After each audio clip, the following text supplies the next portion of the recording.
Gerald Blackwell walked through the wrought-iron gates of Oakwood, cemetery with measured steps, the autumn leaves crunching beneath his polished shoes.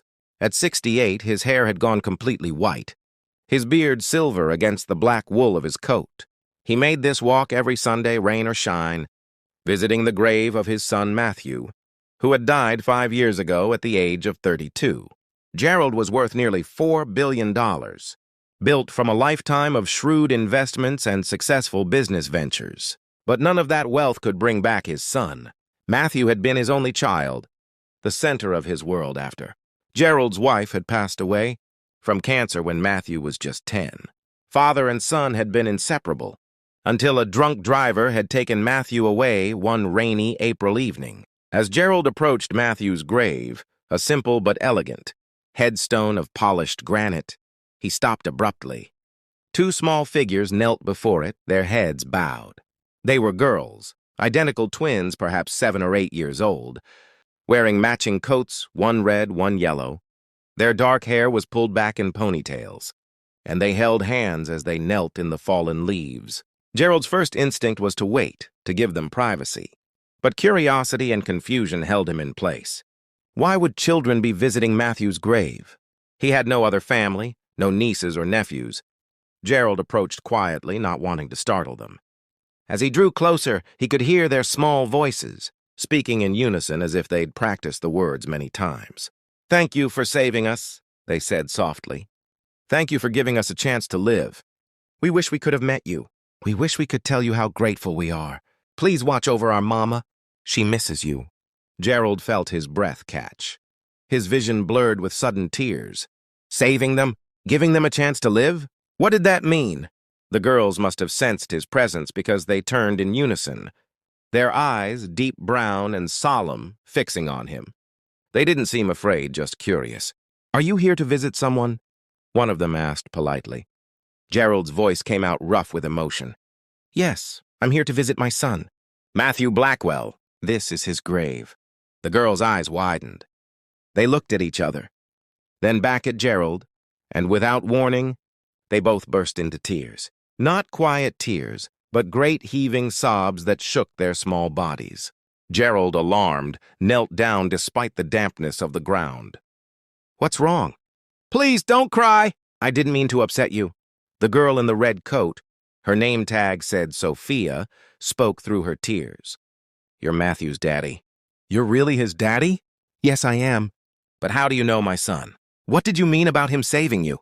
The other girl, her tag read Isabella, wiped her eyes with her sleeve. "He gave us his heart and his liver. When he died, he saved our lives." Gerald felt the world tilt. His hand went to the headstone to steady himself.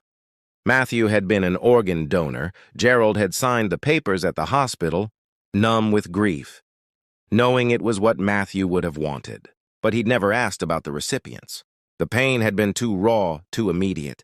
He'd donated Matthew's organs and then tried to bury the knowledge along with his son. "You received Matthew's organs?" he asked, his voice barely above a whisper. Sophia nodded. "I got his heart. Bella got part of his liver. We were both dying. The doctor said we maybe had a few weeks. And then they said someone had died and that person was going to save us. We were only 3 years old, so we don't remember much. But Mama tells us the story. She says we're alive because someone chose to give, even when they were losing everything," Isabella added. "We come here every Sunday with Mama to say thank you. She says it's important to honor the gift we were given." Gerald's legs gave out and he sank fully to the ground, sitting in the leaves without caring about his expensive coat. Tears streamed down his face. "Matthew saved you." "My son saved you." A woman's voice came from behind him. "Girls, what's happening?" "Is everything all right?" Gerald turned to see a woman in her late 30s hurrying toward them. Concern etched on her face. She wore scrubs under a worn jacket. A nurse or medical professional, Gerald guessed. She was pretty, despite the worry lines, with the same dark hair as her daughters. "Mama!" Isabella called out. "This is Matthew's father. This is the daddy of the man who saved us." The woman stopped, her hand going to her mouth. "Mr. Blackwell? You know who I am?" Gerald managed. "I researched you. After the transplants, I wanted to know about the family who'd made such an incredible gift. But I was told you didn't want contact with the recipients. I respected that, but She trailed off, tears in her own eyes now. I've wanted to thank you for 5 years. To tell you what your son's sacrifice meant. Gerald struggled to stand, and the woman rushed forward to help him. The girls hovered nearby, still sniffling. I'm Elena Rodriguez, the woman said. And these are my daughters, Sophia and Isabella. They're alive because of your son. Gerald looked at the twins, really looked at them. They were healthy, vibrant, full of life. Sophia unconsciously put her hand over her heart. Matthew's heart. Isabella stood close to her sister the way twins do, two halves of a whole. Tell me, Gerald said hoarsely. Tell me everything. I need to know. They sat together on a nearby bench. The girls on either side of Gerald while Elena told the story. The twins had been born premature, with congenital heart and liver defects. The doctors had done what they could. But by the time they were 3, both girls were failing. They needed transplants urgently, but finding matches for both of them seemed impossible. I was a single mother, Elena said quietly, working as an ER nurse trying to keep my girls alive, watching them get weaker every day. I prayed for a miracle, even though I felt guilty praying for something that meant someone else had to die. She wiped her eyes. And then one night they got the call. A match had been found for both of them. It was almost unheard of, for twins to both get what they needed from the same donor. The doctor said it was 1 in a million. They said your son was their exact blood type. Their exact size, everything matched perfectly. Gerald listened, his heart breaking and healing at the same time. I didn't know. I signed the papers, but I couldn't face knowing who received his organs. It felt like losing him all over again. I understand, Elena said. But Mr. Blackwell, you should know. Your son didn't just save my daughter's lives. He saved mine, too. I was drowning in medical debt, in grief, in fear. The transplants gave me my girls back. I got to watch them grow up. I got to see them start school, make friends, live normal lives. Every day with them is a gift from your son. Sophia tugged on Gerald's coat sleeve. Can I tell you something? Gerald looked down at her, this child carrying his son's heart. Of course. Sometimes when I'm really quiet, I can feel it. The heart. And it feels warm and safe, like it's protecting me. Mama says that's just in my imagination, but I think maybe your son is still there, just a little bit, watching over me. Gerald's composure shattered completely. He pulled the little girl into a hug, and Isabella joined them, and then Elena, and they all wept together among the gravestones and fallen leaves. When they finally pulled apart, Gerald felt something he hadn't felt in 5 years, a sense of peace. Matthew was gone, but he lived on, not just in memory, but in these 2 bright-eyed girls who visited his grave every Sunday to say thank you. Would you tell me about him? Elena asked. About Matthew? The girls know he saved them, but they don't know who he was. And so Gerald talked. He told them about Matthew's love of music, how he'd played guitar and written his own songs. He told them about Matthew's work at a non-profit that helped homeless youth, about his terrible jokes and his generous heart.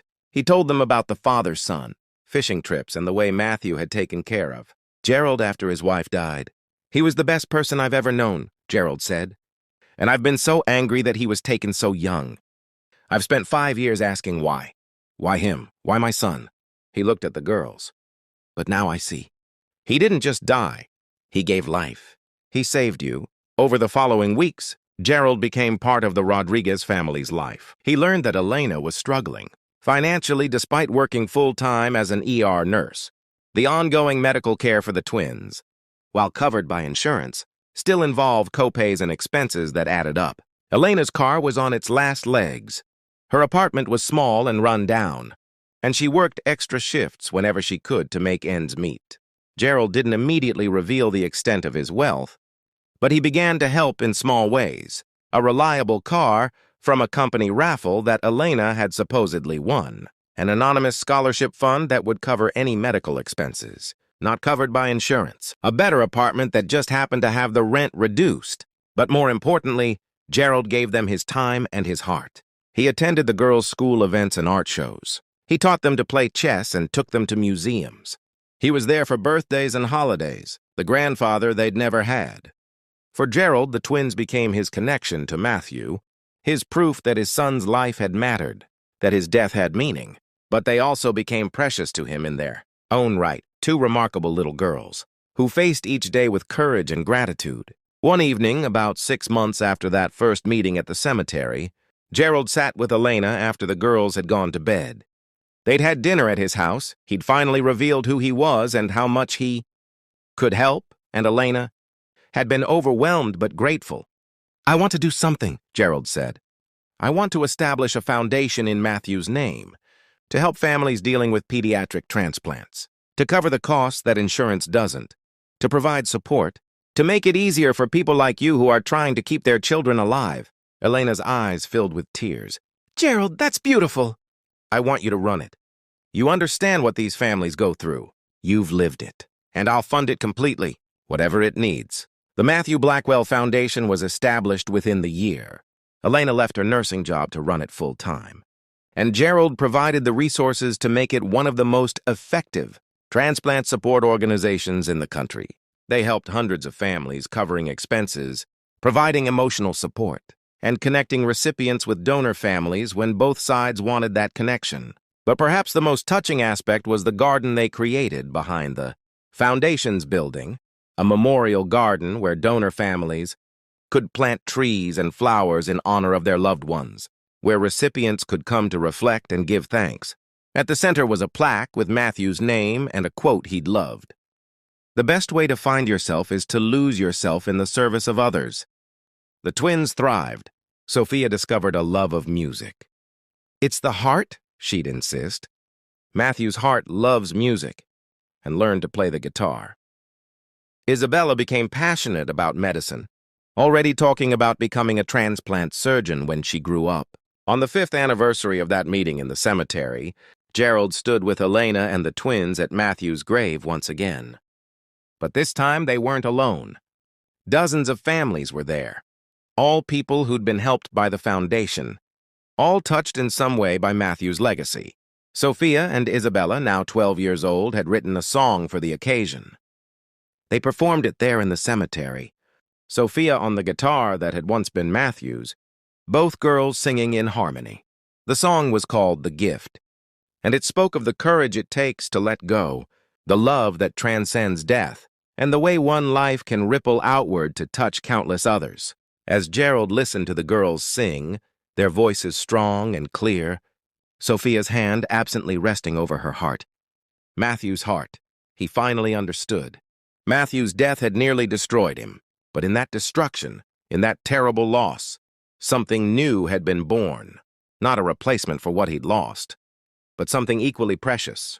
A new family, a renewed purpose, and the knowledge that love doesn't end with death. After the ceremony, as people mingled and shared stories, Isabella came to stand beside Gerald. "Are you okay, Grandpa?" she asked. She'd started calling him that a year ago, and each time she said it, Gerald's heart swelled. "I'm more than okay," Gerald said honestly. "I'm grateful. For you, for your sister, for your mother. For this second chance at family. We're grateful too," Isabella said. "We know we can never replace Matthew, and we don't want to. But we love you, and we're so glad you found us. Or we found you." However it worked. Sophia joined them, slipping her hand into Gerald's. "Do you think he knows?" she asked. "Matthew, do you think he knows what happened? That his heart is still beating, still loving people? That he saved us and helped all these other families too?" Gerald looked up at the sky, remembering his son's smile, his laugh, his enormous heart. "Yes," he said with certainty. "I think he knows, and I think he's proud of all of us." That night, Gerald sat in his study, looking at a photograph of Matthew that he'd finally been able to display again. Beside it was a newer photo of him with the twins, all three of them laughing at something Elena had said. He thought about that day at the cemetery, when he'd heard two little girls praying at his son's grave. He'd thought his grief would kill him. He'd thought he had nothing left to live for. But he'd been wrong. Matthew's death had given life to the twins, and the twins had given new life and purpose to Gerald. Out of tragedy had come something beautiful, a family knitted together not by blood, but by the ultimate gift, by sacrifice and gratitude, by the understanding that love is stronger than death. Gerald pulled out his journal and began to write, something he did every night now. He wrote about Matthew, about the girls, about Elena, about the foundation and the families they were helping.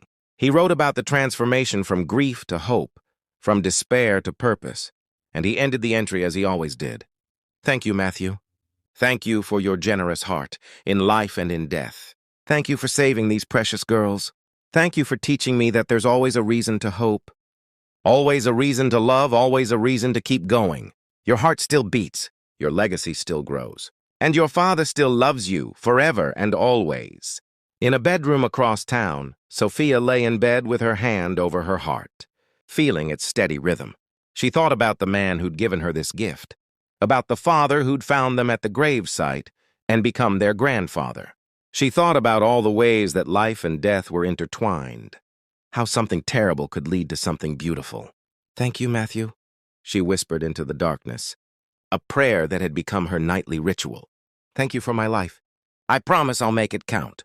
And in that moment, with Matthew's heart beating steadily in her chest, carrying love forward into the future, Sophia fell asleep, content in the knowledge that some gifts truly do last forever.